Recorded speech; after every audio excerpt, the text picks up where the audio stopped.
আজকে তৈরি করছি আমগুড়। তো আমগুড়টা কিভাবে তৈরি করছি তোমরা প্রথম থেকে শেষ অবধি ভিডিওটা দেখার অনুরোধ রইল।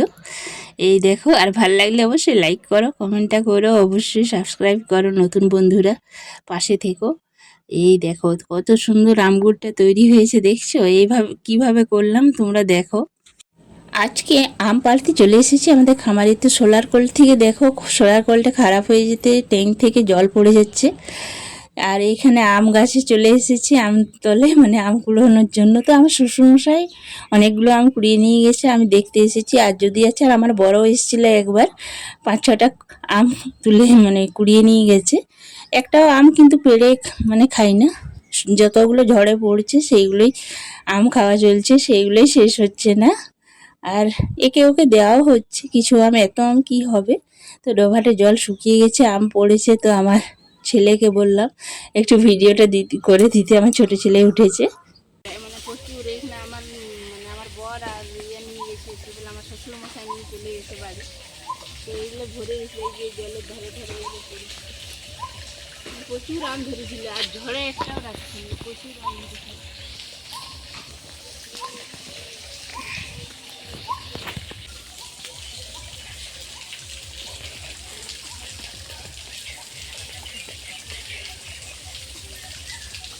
অনেক আম পুড়ে নষ্ট হয়ে গেছিল, প্রচুর আম পড়ে নষ্ট হয়ে যাচ্ছে। এক ব্যাগ নিয়ে গেছে কালকে আমার বর, আর আমার শ্বশুরমশাই সকালে কয়েকটা নিয়ে গেছে, চারদিকে পড়েছে।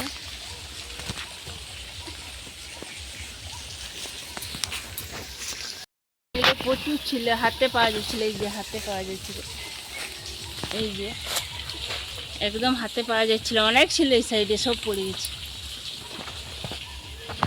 বাড়ি চলে এসেছি, তো দেখো কতগুলো আম মানে পড়েছিল কালকে সন্ধেবেলা ঝড়ে। দেখো আমার শ্বশুরমশাই এক ব্যাগ নিয়ে এসছে, আর আমার বর সকালে গিয়ে 5টা নিয়ে এসছে। দেখো অনেকগুলো আম। আর ওই গাছে, যে গাছের আম মানে দেখালাম, আমরা গিয়েছিলাম ওই গাছেরই আমগুলো।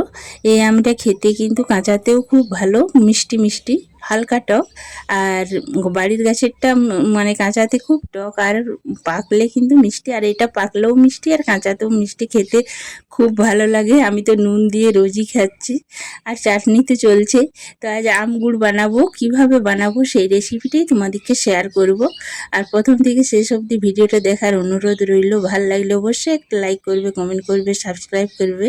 নমস্কার সবাইকে, কেমন আছো সবাই? আশা করি সবাই ভালো আছো। পাপিয়া কি নতুন ব্লগ ভিডিওতে স্বাগত। কয়েকটা আম আমি ভালো করে ধুয়ে নিয়েছি, দেখো। ওই মানে ঝড়ে পড়া আম, আমরা কিন্তু একটাও পারি না। তো ওখান থেকে ভালো করে ধুয়ে নিয়েছি। এবারে একটা একটা ছুলে ছুলে কেটে নেব। তো আঁটি একটু একটু হয়ে গেছে, তো আঁটি এই অবস্থায় আমগুলো করাটা মানে একদম উপযুক্ত আম, খেতেও ভালো লাগে। আর মানে আমটা যেন না গলে। কিভাবে রেসিপিটা করছি তোমরা দেখো প্রথম থেকে শেষ অবধি। তোমরা একবার বাড়িতে এইভাবে আমগুড় বানাবে, আর খেতে দুর্দান্ত স্বাদের হয়। আর বানিয়ে তোমরা জারে রেখে দিতে পারো বা ফ্রিজে রেখে দিতে পারো। এই দেখো আমি কতগুলো একটু একটু আঁটি হয়েছে, এক হাতে করে ভিডিও করছিলাম। তারপরে আমার ছেলে এলো, আজ স্কুল নেই সেই জন্য। এই দেখো আঁটি হয়ে গেছে, কি সুন্দর আমগুলো। এইগুলো কিন্তু একদম উপযুক্ত আমগুলো বলো, আচার করতে বলো, এগুলোই ভালো এই আমগুলোতে। তো এতগুলো আম আমি কেটে নিয়েছি, দেখো এই লম্বা লম্বা করেই কেটে নিয়েছি।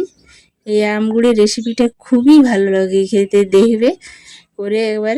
সবাই তো চাটনি অনেক রকম রেসিপি করছো, এরকম আমগুড়ের রেসিপি একবার হলেও বাড়িতে বানাবে। এই দেখো আমি কড়া চাপিয়ে দিয়েছি, উনুনেই রান্নাটা হচ্ছে। আর সর্ষের তেল দিয়ে দিয়েছি, 5 ফোড়ন দিয়ে দিলাম, শুকনো লঙ্কা দিয়ে দিলাম, আর দিয়ে দিচ্ছি 2টো তেজপাতা। ব্যাস এই হচ্ছে ফোড়ন। আর বেশি কিছু উপকরণও বেশি কিছু লাগছে না, কয়েকটা উপকরণ দিয়েই এই আমগুড়টা তৈরি হচ্ছে। গুড় তো লাগবেই, যেটা মেন। আর নুন হলুদ, হালকা একটু হলুদ দেবো সামান্য, আর নুন দেব, আর একটু লঙ্কার গুঁড়ো দেবো। মানে টক ঝাল মিষ্টি সব কিছুই যেমন মুখে লাগে, মুখটা যেন ছেড়ে যায় খেলেই, মানে একটা মুখটা যেন একদম মানে খুব ভালো লাগে খেতে, সেই রকম। তো আমটা দেখো আমি ভালো করে মানে প্রথমে তেল দিয়ে ফোড়ন দিয়ে একটু ঢাকা দিয়ে 1 মিনিটের মতো রেখে দিয়েছিলাম। এই দেখো এইবার আমি একটু নেড়ে চেড়ে নিচ্ছি, বেশি না, তারপর একটু লঙ্কার গুঁড়ো, একটু নুন আর সামান্য একটু হলুদ গুঁড়ো দিয়ে আমি ভালো করে নেড়ে চেড়ে নেব। তারপর সামান্য জল দিয়ে ঢাকা দিয়ে রেখে দেবো মিনিট 10-এর মতো। তো এই দেখো সব কিছু দেওয়া হয়ে গেছে উপকরণগুলো, আর কিছু বেশি কিছু উপকরণ লাগছেও না। এই দেখো অল্প একটু দিয়ে দিলেই হয়ে যাচ্ছে। এরপর ঢাকা দিয়ে আমি জল দিয়ে একটু ঢাকা দিয়ে রেখে দিব। তো দেখো আমার একটু নাড়াচাড়া হয়ে গেছে, মানে নুন হলুদ দেওয়া, মানে লঙ্কার গুঁড়ো দিয়ে তারপরে জল দিয়ে দিলাম পরিমাণ মতন। এরপর আমি ঢাকা দিয়ে দিব মিনিট 10-এর মতন, একটু সেদ্ধ হয়ে যাক তারপরে এই গুড়টা দেব। তো দেখো এই দেখো গুড় নিয়ে এসেছি, 1 কেজি মতন গুড় আছে। এতটা দিব না, মানে বেশি পরিমাণে আম গুড় করছি না, তার জন্যই অর্ধেকটা দিলেই হয়ে যাবে। তো গুড়ের পরিমাণটা একটু কিন্তু বেশিই লাগবে অন্য এর থেকে, মানে চাটনি যেটা দেওয়া হয় সে থেকে একটু মানে কম লাগে। আর এটাতে আম গুড় করতে গেলে একটু গুড়টা বেশি লাগবে। সেদ্ধ একদম 100%ই হয়ে গেছে। এরপর আমি গুড়টা দিয়ে দেবো, কিন্তু এগুলো আমগুলো আমি ভেঙে দেবো না, মানে গলিয়ে দেবো না, আমগুলো গোটা গোটাই থাকবে। এরপর আমি গুড়টা দিয়ে দিচ্ছি, 1 হাতে চামচে অল্প একটু করে দিচ্ছি। তো হচ্ছে না, অসুবিধে হচ্ছে, তার জন্য আমি অনেকটা সবটাই ঢেলে দিয়ে তারপর তোমাদের সাথে দেখাচ্ছি। মানে এই দেখো চামচে চামচে উঠছেই না, 2 হাতে করে নিয়ে নিলাম অনেকটা পরিমাণে গুড়।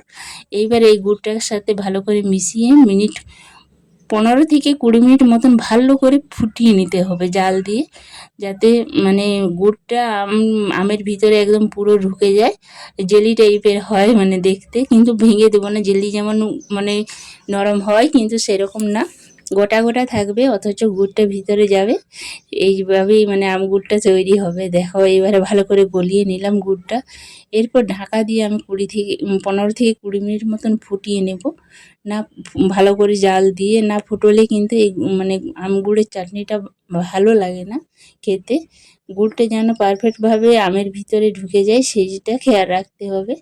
তো দেখো পুরো গুড়টা গলে গেছে। এরপর আমি ঢাকা দিয়ে রেখে দেব আর মিনিট 15-20 মতন ফুটিয়ে নেব ভালো করে জাল দিয়ে। এই দেখো এইভাবে ফুটতে থাকবে মিনিট 15-20 মিনিট মতন, নইলে কিন্তু ভালো লাগবে না। এই দেখো আমার আম গুড়টা হয়ে গেছে, দেখছো পারফেক্ট হয়ে গেছে। এই দেখো এইরকম একটু নরমই থাকবে, মানে ঠান্ডা হলে এটা ঠিক বসে যাবে। তো একটা আমি মানে নামিয়ে নিলাম, একটা বাটিতে রেখে দিয়েছি। এই দেখো একটু এই যে নরম আছে না, এটা কিন্তু একদম পারফেক্ট, মানে সেই বেশি মানে শক্ত হবে না, নরম হবে না, ঠান্ডা হলে খুব ভালো মানে হবে। তো এই দেখো নামিয়েছি, তো তার জন্য একটু পাতলা লাগছে, কিন্তু এটা ঠিক বসে যাবে। সেই চাঁচি মানে চাঁচি হয় না দুধের, সেই রকমের প্রথমে নরম থাকে তারপর ঠিক হয়ে যায়। তো আমি খেতে দিচ্ছি ভাতের সাথে। এই দেখো আমার শাশুড়ি মা তো হতে হতেই দুটো নিয়ে বলছে দাও, যা সেন্ট উঠেছে খেতে, মানে আর লোভ সামলাতে পারবো না ভাতের খাওয়া পর্যন্ত, ভাত খাওয়া পর্যন্ত। তো আমাকে এখনই শাশুড়ি মাকে দুটো দিয়ে দিলাম, তারপর আমার বরকেও দিয়ে দিলাম, আর শ্বশুরমশাইকে দিলাম, সবাইকেই দিলাম। সবাই কিন্তু খুব নাম করছিল। এইভাবে একবার টাটকা আমের আমগুড় রেসিপি করবে। এখন বাজারেও খুব টাটকা টাটকা আম পাওয়া যাচ্ছে, আর যাদের বাড়িতে তো আছেই, গ্রামের বাড়িতে সবারই প্রায় আম গাছ আছে। এইভাবে একবার আমগুড় করে অবশ্যই খাবে।